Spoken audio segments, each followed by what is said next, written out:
अप्रैल 2024 से चैत्र नवरात्रि प्रारंभ हो रहे हैं।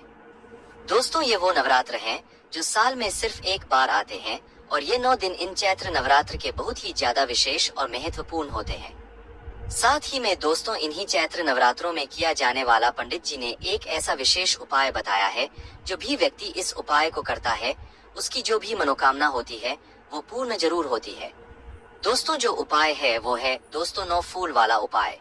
ये फूल वाला उपाय ऐसा है, घर परिवार में से अगर कोई एक व्यक्ति भी इस उपाय को कर लेता है अपनी किसी भी मनोकामना की पूर्ति के लिए, तो उसकी वह मनोकामना तो पूर्ण होती ही होती है, साथ ही में उसके घर परिवार के सदस्य जनों की भी मनोकामनाएं पूर्ण हो जाती है। तो इस वीडियो में हम आप लोगों को बताएंगे कि आप लोगों को इन चैत्र नवरात्र में, जो कि 9 अप्रैल 2024 के दिन से शुरू हो रही है और पूरे 9 दिनों तक ये चलने वाली है, जो कि 17 अप्रैल 2024 के दिन तक चलने वाली है, इन 9 दिनों में आप लोगों को ये 9 फूल वाला उपाय करना है। 9 फूल वाला उपाय कोई एक दिन आपको नहीं करना है। चैत्र नवरात्रि के पहले दिन से ये उपाय शुरू होगा और चैत्र नवरात्रि के 9वें दिन तक ये वाला उपाय चलेगा। देखो, उपाय को जब आप अच्छे से सुनोगे तभी उपाय को अच्छे से समझ पाओगे और कर पाओगे, और तभी आपको उपाय का अच्छा यहाँ पर फल देखने के लिए मिलेगा। तो आइए दोस्तों, समझते हैं कि इस चैत्र नवरात्रि में आप लोगों को ये 9 फूल वाला उपाय कैसे करना है, किसको करना है, किस समय करना है और कब करना है। सबसे पहली चीज हम लोग ये समझ लेते हैं कि ये चैत्र नवरात्र में यह किसको कर रहा है। देखो, विशेष रूप से अगर आप पूछो तो हम सीधा यही कहेंगे कि घर की जो बड़ी माताएं बहनें होती है, घर की बड़ी माताओं बहनों में से कोई भी एक माता बहन इस 9 फूल वाले उपाय को कर सकती है। जरूरी नहीं है घर के सभी सदस्य करें। घर की बड़ी माताओं बहनों में से कोई भी एक माता बहन अपनी मनोकामना के लिए या अपने घर परिवार की मनोकामना के लिए, सुख और शांति के लिए, धन प्राप्ति के लिए, जो भी आपकी मनोकामना हो उसके लिए आप लोग ये वाला उपाय कर सकते हो। अगर किसी कारणवश घर में माता बहनें उपस्थित ना हो तो भाई घर का कोई बड़ा व्यक्ति इस उपाय को कर सकता है, चाहे वो पुरुष ही क्यों ना हो। आपको उपाय का फल जरूर मिलेगा। अब दोस्तों, चैत्र नवरात्रि में इस उपाय को करने का समय भी आप लोग यहाँ पर जान लो। तो देखो, इस उपाय को करने का जो समय है वो मुख्य रूप से अगर आप पूछो तो वो मतलब सुबह का समय भी है और शाम का समय भी है। पर ध्यान क्या पर रखना है कि अगर इस उपाय को आप सुबह करना शुरू कर रहे हो, क्योंकि ये उपाय एक दिन तो होगा नहीं, पूरे 9 दिनों तक चलेगा, तो सुबह उपाय को करने का शुरू कर रहे हो तो सुबह ही करना पूरे 9 दिन तक, और शाम के समय प्रदोष काल में कर रहे हो तो फिर शाम के समय काल में ही पूरे 9 दिनों तक आपको ये वाला उपाय करना है। ऐसा ना करना है कि भाई आपने एक उपाय मतलब पहले दिन सुबह कर लिए, दूसरे दिन शाम को कर लिया, ऐसे उपाय काम नहीं करेगा। सुबह कर रहे हो तो सुबह ही करना है, शाम को कर रहे हो तो शाम को ही ये वाला उपाय करना है। आपको जब समय मिल जाए, जब आप इस उपाय को कर सकते हो, सुबह या शाम में से कोई भी एक समय में, सुबह कर रहे हो तो सुबह ही करना और शाम को कर रहे हो तो शाम को ही करना है। इस बात का आप लोग विशेष रूप से ध्यान रखना। आइए दोस्तों, अब समझते हैं उपाय को करने की विधि क्या है और उपाय की सामग्री क्या है। सबसे पहली चीज तो दोस्तों हम आपको बहुत आसान शब्दों में कि ये जो उपाय है इसका नाम क्या है, 9 फूल वाला उपाय। तो दोस्तों सीधी सी बात है, इस उपाय में हमें 9 फूल की आवश्यकता यहाँ पर पड़ने वाली है। विशेष रूप से आप इस उपाय को सुबह के समय करोगे तो ज्यादा बेहतर होगा, बाकी शाम के समय करोगे तो भी कोई दिक्कत वाली बात नहीं है। शाम के समय की बात करें तो शाम को 6 बजे से लेकर 7 बजे के बीच में या 7 बजे से लेकर रात 8 बजे के बीच में भी उपाय करोगे तो भी कोई दिक्कत वाली बात नहीं है, आपको उपाय काम कर जाएगा। तो करना क्या है, 9 फूल वाला उपाय है। तो सबसे पहली चीज यहाँ पर आपको 9 फूल लेने पड़ेंगे। यहाँ पर भी एक बहुत बड़ी और विशेष बात है जो कि आप लोगों को ध्यान में रखनी है। देखो, ये उपाय नवरात्रि के, इन चैत्र नवरात्रि के पूरे 9 दिन तक चलने वाला है। हर दिन हमें इस उपाय को करना है। तो अब इस उपाय को करने के लिए आप लोगों को एक ऐसा फूल चुनना है जो फूल भगवान शिव जी पर चढ़ता हो। सबसे पहली चीज तो ये है कि वो एक फूल भगवान शिव जी पर चढ़ता हो और वही फूल आपको पूरे चैत्र नवरात्रि के 9 दिनों में अच्छी मात्रा में मिल सके, मतलब ज्यादा मात्रा में मिल सके। आप उस फूल को कहीं से तोड़कर भी ला सकते हो या तो चाहो तो खरीद कर भी ला सकते हो, पर ध्यान के कि वह जो फूल है वह भगवान शिव जी की शिवलिंग पर चढ़ना चाहिए। जैसे कि सफेद फूल हो गया, यह शिवलिंग पर चढ़ता है। उसके बाद में गुलाब का फूल भी चढ़ता है, कनीर का फूल भी चढ़ता है, और कनीर का फूल तो आप लोगों को ज्यादा मात्रा में आराम से मिल ही जाएगा। इसके अलावा बहुत तरह के फूल होते हैं जो कि शिवलिंग पर चढ़ते हैं, तो आपको कोई एक फूल चुन लेना है। हम उदाहरण के लिए एक फूल चुनते हैं जो कि कनीर का फूल रहेगा। कितना कनीर का फूल हम लोग यहाँ पर लेंगे तो देखो, उपाय पहले दिन से शुरू होगा और चैत्र नवरात्रि के पूरे 9 दिनों तक चलने वाला है। तो आपको पहले दिन का जो काम है सुन लो। उपाय को करते समय शुद्धता का विशेष रूप से ध्यान रखना। सुबह उपाय कर रहे हो तो स्नान मतलब जितना जल्दी सुबह इस उपाय को कर सकते हो उतनी जल्दी कोशिश करना। बाकी 9, 10, 11, 12 बजे तक भी उपाय करोगे तो आपको उपाय काम कर जाएगा। इससे ज्यादा देरी मत करना। और शाम के समय उपाय कर रहे हो तो भाई हाथ मुंह धोकर शुद्धता का विशेष रूप से आप लोग ध्यान रखना। शाम के समय आपको स्नान करने की जरूरत नहीं है। अब आपको करना क्या है, ध्यान से सुनो।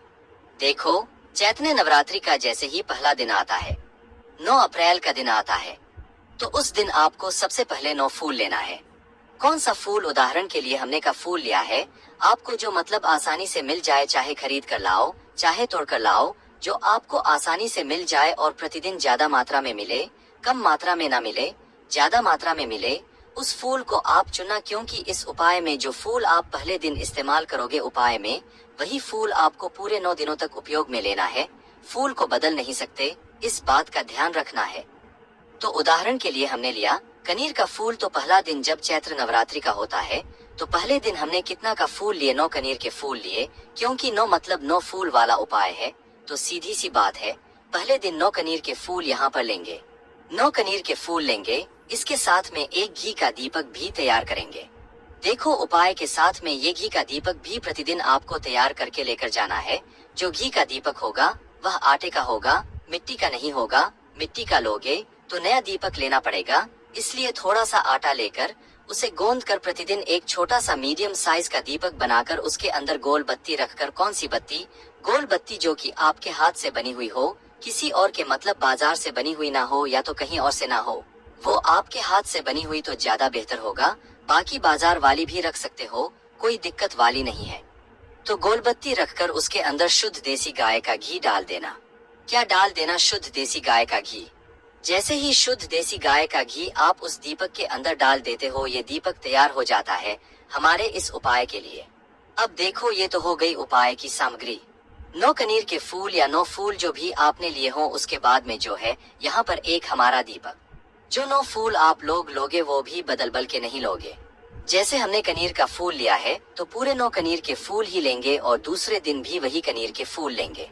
पूरे 9 दिनों तक कनीर के फूल ही हमें यहाँ पर प्रयोग में लेना है।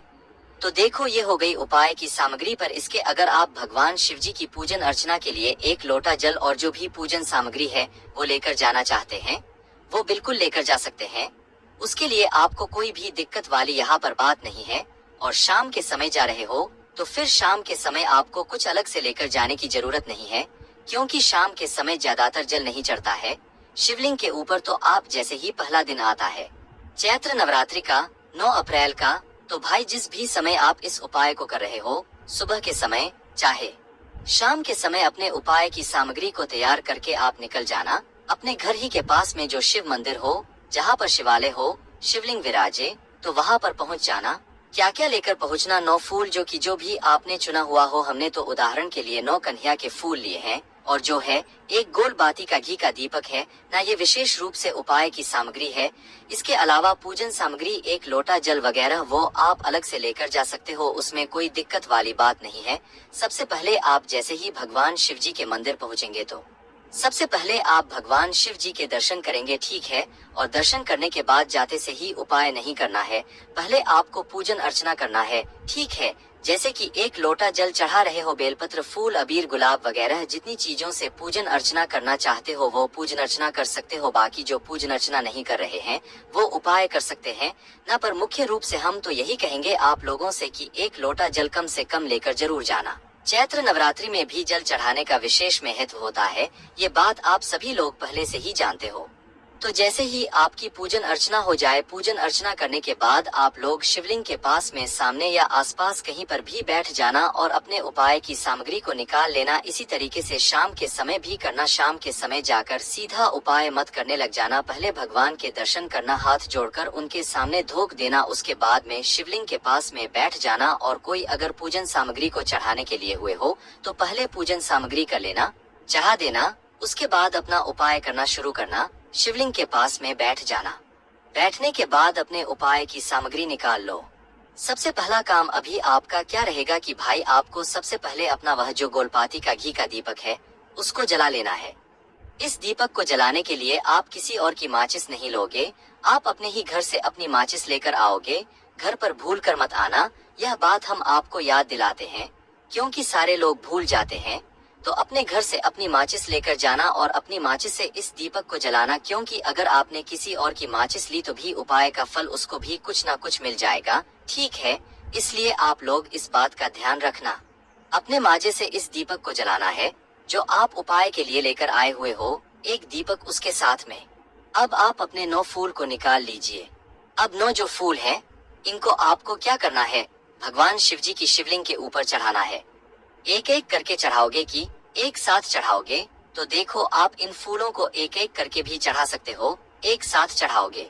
अगर आप विशेष रूप से पहुंचो तो एक एक करके अगर आप फूल चढ़ाओगे तो ज्यादा बेहतर होगा। फूल का खिला हुआ भाग आगे की तरफ रखना है, इस बात का आप लोग थोड़ा बहुत ध्यान रख लेना। तो 9 फूल जो हैं वो एक एक करके, जैसे हमने कन्हैया का फूल, हम एक एक कनीर के फूल को भगवान शिव जी के शिवलिंग पर चढ़ाते जाएंगे।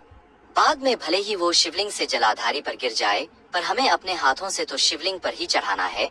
चढ़ने के बाद भले ही फिर वो नीचे गिर जाए, मतलब जलाधारी पर गिर जाए, कोई दिक्कत वाली बात नहीं है। जैसे ही आप लोग अपने 9 फूल चढ़ा देते हो, 9 फूल चढ़ाने के बाद पहले आप लोग अपना दीपक रखोगे, ठीक है। शिवलिंग के पास में चाहो तो आरती उतार सकते हो, अन्यथा बिना आरती उतारे भी आप लोग शिवलिंग के पास में कहीं पर भी इस दीपक को रख सकते हो। ज्यादा पास में मत रखना, भगवान शिव जी को आंच ना लगे।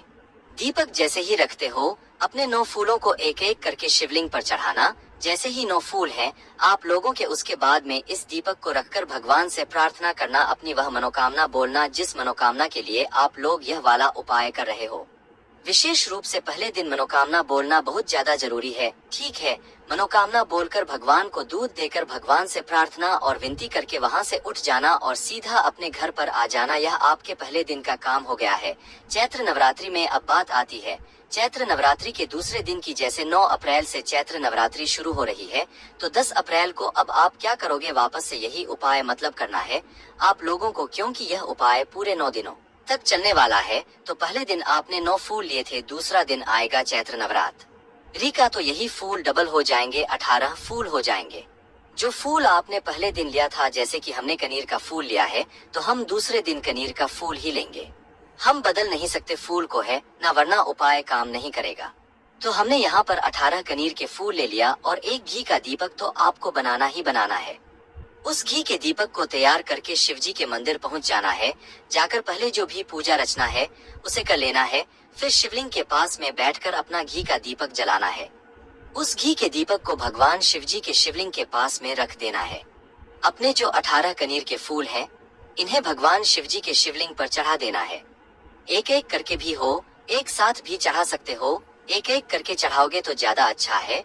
ये दूसरे दिन का आपका काम हो गया। फिर तीसरा दिन जैसे ही आता है, जैसे कि 11 अप्रैल का, तो भाई उस दिन आप लोग क्या करोगे, अपना जो है मतलब दीपक तैयार करोगे। और 9 अभी आपने पहले दिन 9 फूल लिए, दूसरे दिन 18 फूल लिए, तो तीसरे दिन आप लोग कितने फूल लोगे, 27 फूल लोगे।